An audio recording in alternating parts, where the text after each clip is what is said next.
Salam, kanalıma xoş gəlmisiniz. Bugün sizə Cənub bölgəsinə aid olan südlü, şirin, boranı plovun reseptini verəcəm. Bunun üçün biz 2 boranı götürəcəyik. Yumru boranın içərisində plovu bişirəcəyik. O biri borandan isə doğrayıb plovun içərisinə qatacağıq. Yumru boranı təmizlənir. O biri borandan doğrayıb 800 qram düyü, 5 qaşıq pisoq, 2 qaşıq xörək qaşığı duz istifadə edirik. Videoda da göründüyü kimi qazanın dibinə birinci bir qat boranı, üzərinə düyü, 2 qaşıq pisoq, 1 çay qaşığı duz tökürük və bu sonra yenə boranı, düyü və axıra qədər ərzaqları belə qazana yığdıqdan sonra üzərinə 3 stəkan süd, 2 stəkan su töküb bişməyə qoyuruq.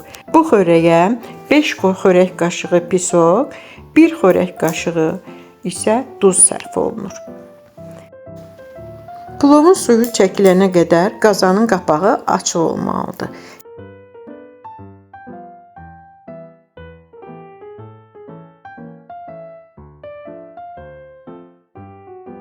Hisə verilmiş balıq yuyulur, təmizlənir, yağlı kağıza bükülüb peçə bişməyə qoyulur. Boranını sobada bişirməkdən ötürü folqa, yağlı kağızdan istifadə edəcək. Plovun suyu çəkildikdən sonra yumru boranının içərisinə plovla doldururuq. Dəmlədiyimiz zəfəranı və ərinmiş kərə yağını xörəyə əlavə edirik.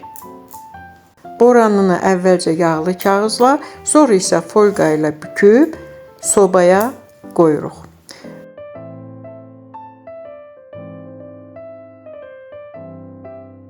%180 dərəcədə 40 dəqiqə alt-üst rejimdə bişir. Balığı da eyni şəkildə büküb sobada bişiririk. 40 dəqiqədən sonra sobadan boranını çıxarıb kağızlarını açırıq və yenidən 15 dəqiqə açıq vəziyyətdə bişiririk. Bu müddətdə balığın da sobadan çıxarıb qabıqlarını təmizləyirik.